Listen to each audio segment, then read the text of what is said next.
I know in the league, I was really worried about coming out of the non-conference. We had 2 really physical games in the non-conference and, an emotional game last week. And I really thought the guys bounced back all week. I felt like we would play well. Really weird game. The game flow was weird. I think we had 5 drives in the first half. And so you're like, man, we only got 17 points, which, we had the ball in the 1 and had to kick a field goal. But only had 17 points, had a touchdown called back, and you're like, man, we're playing well, but it was kind of awkward. I thought our D did a good job in the first half, keeping them out of the end zone, held them to a missed field goal, another field goal. Second half, it was good start, stop, 95-yard touchdown run. Chris told me that's the second longest run in SMU history. Okay, great. And but then again, and when you look at the film, it may be all on us. I mean, we had penalties, stopping drives on offense. We let them run the ball way too much in the second half defensively. They had 2 drives that and they ate the clock up. They had killed us in time of possession and plays. But hey, anytime you can come away with a double-digit conference win, you're going to be happy, and we're really happy and excited going into the bye week, 1-0 in the league. Any questions? You mentioned the penalties that got a little disjointed in the second half and the emotion from last week. Do you think some of those penalties were sort of a leftover from the emotion and the energy you expended last week? I don't know. I'll have to look. I mean, we did have the 1 false start backed up, and I guess that's why we wanted to. Maybe that wasn't the drive that it went 95, but we had the 1 false start backed up, and I don't know what happened there. I don't think we were offsides. I think we had 1 or 2 face masks and like 2 or 3 holds. So we'll look, there's some fundamental things there, but those aren't undisciplined penalties. Those are penalties of aggression. You're going to hold every now and then. You're going to grab a face mask. Obviously, that's 3 to 5 pretty big penalties, that help them extend drives and cost us. So I don't have any reason to believe it had anything to do with an emotion, but it is a little uncharacteristic for us to have that many penalties. So we'll look at it and see what it was, and if there's something we can fix, we'll definitely be urgent to fix it. Jalen and Belton combining for 200 and something yards. The rotation with those 2 guys, Yeah. What went into that? Well, LJ was still not ready to go. We went into the game. It was going to be Jalen and Kamar. Kamar tweaked his hamstring in warm-ups. So didn't really know, though, because I think he even ran in on 1 play at one time, and then we subbed. Jalen was going to start the first 2 drives with Kamar spelling him, and then Kamar was going to start the 3rd drive, and we're just kind of vice versa throughout the game. And we were going to use Tyler and Roderick Daniels at times. And when Kamar couldn't go, I mean, Velton, and I'll tell you what, I'm proud of Velton because he was ready. And I thought he had some really good runs. Obviously, Rooster had the long run, but I thought those 2 guys did a nice job, with a good 1-2 punch for us. With that, you have the 1 drive that's the 1 play 95-yard run. You obviously have the short drive after their botched snap. Is it hard to evaluate some of the offensive stuff when there are some kinks in there that maybe are unusual with some short fields? Yeah. Some 1 play run. Yeah, I think so. I mean, we go down, we score in the opening drive. Then we got the short field, we scored. Then we got it back and we did something and we had to punt. I don't remember what it was. Then we drive it all the way down to the 1, and Preston even came over and said, if I just hand the ball, I don't know if we'd have scored, but then we'd have had 3rd and goal at the 1. Instead, we go back to the 5, and that's not good when you got the ball touching the goal line and you can't score. And then the drive before half, look, we'll see. Maybe we probably had a guy downfield, but I thought it was a heck of a job on 2nd and 1 by Preston. I got asked this week, does he have the chance to audible and check? Yeah, that was all him. It wasn't called a go ball to Keyshawn, but he was smart enough to know it's 2nd and 1. It was between 1.5 minutes, 2 minutes maybe. We had 2 times, like, hey, take a shot. We got 3rd down, and he made a great throw. We did have a run call, so, maybe we were too far downfield. But, then the next play, or 2 plays later, whatever, we threw the pick. But so the first half, like I said, felt like we played well. Second half, we scored, and then we were moving it, and I honestly am a little out of whack on the game flow about what happened, other than, I know we had a couple holding penalties that brought us back. I know the thing that stood out to me is we dropped probably 3 or 4 balls, that we normally don't. But I thought Preston was a lot sharper, and I thought he bounced back pretty well this week. You mentioned the pick there. Do you know what happened in that situation? Was it miscommunication? On our interception? Yeah, it was. Yeah. So We just gotten a first down. I'm not sure what we did, and we were tempoing fast. We had a 3 verts from the left side, single to the right, and RJ has a two-way go. He can run a seam or sit it down, and Preston thought he was seaming. He sat it down, and right as he let it go, that was so he didn't force it. It was a miscommunication. I have to see it. I feel like RJ was probably correct, but we'll see. But he just came over and said, I thought he was going to seam it, and obviously it didn't go our way. Coach, your thoughts on the opening drive and the first touchdown on the night that you scored? Yeah. Who scored it?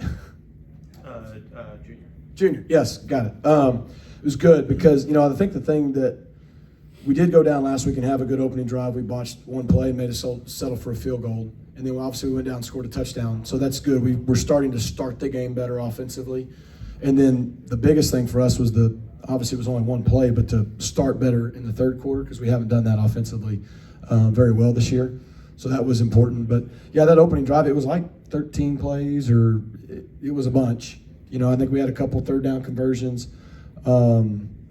So was really proud of just to be able to put a drive together like that, start the game. The touchdown was obviously a jet sweep flip to Junior, who's just a football player, and they don't play a lot of cover two, and they corner blitz from the field. So he cut it up because there was no way Moochie could block him. I think RJ and Levine did a great job blocking for him, and then he just showed what Junior can do. He's a football player. It was a heck of a run and effort to get in the end zone. What did you think of the defense's performance? I thought the first half really good. I thought we controlled the game other than the one long run, which we were able to track him down. We contained the quarterback, which was a concern. The first half, good. Like I said, we held them. They got down inside the 5 or close one time, didn't get anything. Another time they had to kick a field goal. Really good first half. Second half, I think it's human. We score, go up 24-3. We were driving again, and we did something to have to kick a field goal, make it 27-3. I think we probably relaxed a little bit, but they had, credit them, they switched quarterbacks. He played well, but then they really just ran the ball on us better than we want people to do. And it's hard when you're preparing for 2 QBs, two offenses, but man, we don't want somebody to run for whatever they ran for, which was 167. Now 42 carries, but still, that's more than we want to give up. And so those last 2 drives that they scored on, we want to be better. But hey, you hold somebody to 16 points in the league, you should win. And overall, I think it was good. You had a question over here? Yeah.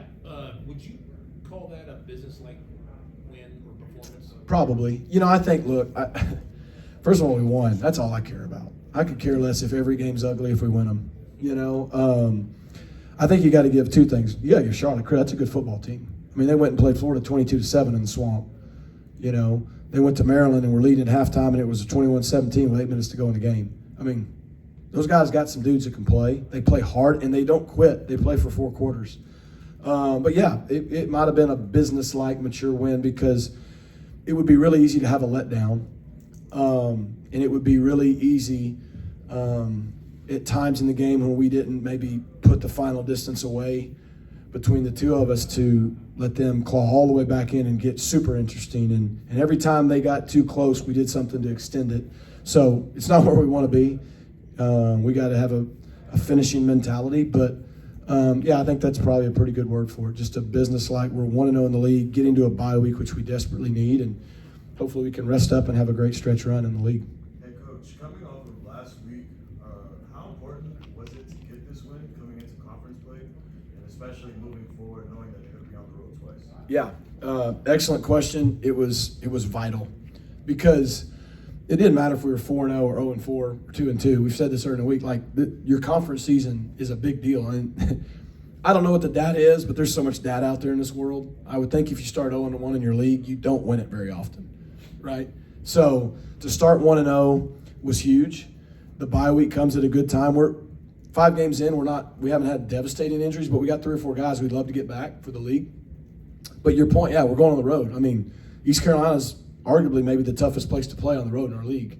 We got to go get a road win. And, we got 4 of them left on the road. And if we want to put ourselves in contention, we're going to have to win a lot on the road. So I think it was huge for some confidence to get that winning feeling back going into this bye week. Hopefully we can make good decisions, get healthy, and continue to just get better each week. 5 games in, how close do you think you are to where you maybe had envisioned this team could be? Yeah, I don't know. I mean, I keep getting asked that question last week, like, hey, what did you, after the preseason non-conference games and all that? I'm like, I don't know. I think we're a work in progress. I think when you have that many new people, I think we have the potential to have a good defense. It's going to get tested every week in our league. I think, we're better running the football. We still want to get more consistent. I think our passing game's been up and down. I think, Preston will continue to grow. I think the receivers will continue to grow. Like I said, I don't know the stats, but it feels like off the top of my head 3 or 4 drops. So we'll continue to evaluate that and get better. But I think we're taking the right steps. We're 1-0, and that's all that really matters. Jonathan McGill had some nice plays across the field. He used a pass rush a couple times. What is it like having an athlete like that, someone really fast to the ball once you mentioned Yeah, defense? he's got great instincts. So gives you a lot of confidence having a guy like that in the post, because the safeties are the last line of defense, and the way we run our safeties, they're involved in the run game, but they also can't let people behind them. And so he really understands what offense is trying to do to attack us. He can read the quarterback's eyes. He breaks on the ball well.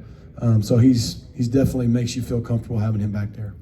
The last touchdown, you guys are up 11. Yep. You could kick a field goal to go up 14. Yeah. What went into the decision to go for it and then that play call for the pass to RJ? Yeah, we were kind of in that weird moments of there's like 5, 6, 7 minutes left when we got the ball, and you're like, okay, well, we're only up 11 now, so we did throw it on the first play. We were going to be aggressive. We weren't going to just stop and run it up the middle and punt.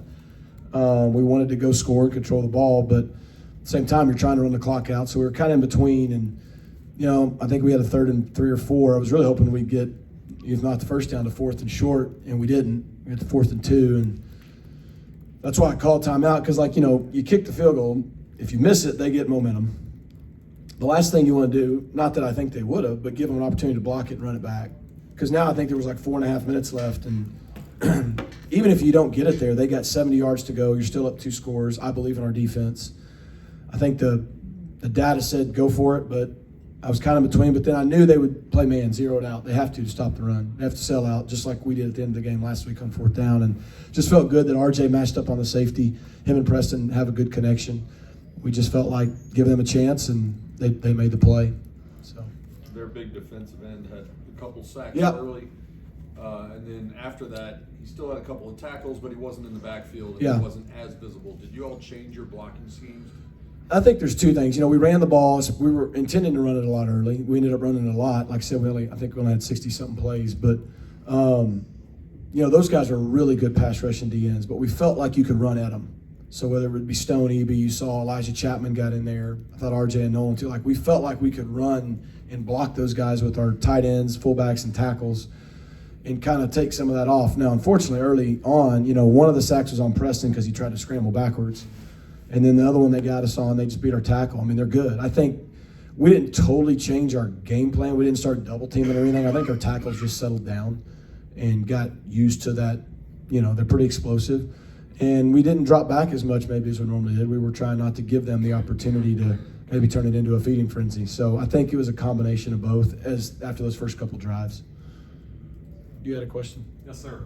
Coach, it's been a few weeks since the announcement of the Mustangs going to the ACC. How have you and your staff and the players been able to handle this transition, going from the American to the ACC next year? Well, there's no transition for us right now, not in football, not me, not the players. So we've handled it by, we had obviously a really tough non-conference slate. And, our goal well before any of that stuff happened was to try to put ourselves to compete in the American, which is a really good league. And we'd love to see if we can put ourselves in contention down the stretch. And so there's no transitioning happening for us right now. We're proud members of the American this season, and we really have a lot of respect for Mike Oresco and our league and the teams in our league and the coaches in our league. And we want to go out and compete and see how we can stack up against the good teams in our league. So we're not there yet. And Coach, how has recruiting gone, especially in-state? Yeah. What's kind of been their reaction to Yeah, I think it's been good. I think you look, we had a couple 24 kids commit. I think there's a couple more that, I don't know, I think probably will soon, but we'll see. I think you look at our 25 class, I think we had 3 or 4 guys commit since, in the last month. So, I think the future of our program and where everybody sees it potentially going is helpful. I also think, look, the more we can compete and win will help. But there's a lot of guys that are really interested in coming to SMU and playing football, and hopefully that'll continue.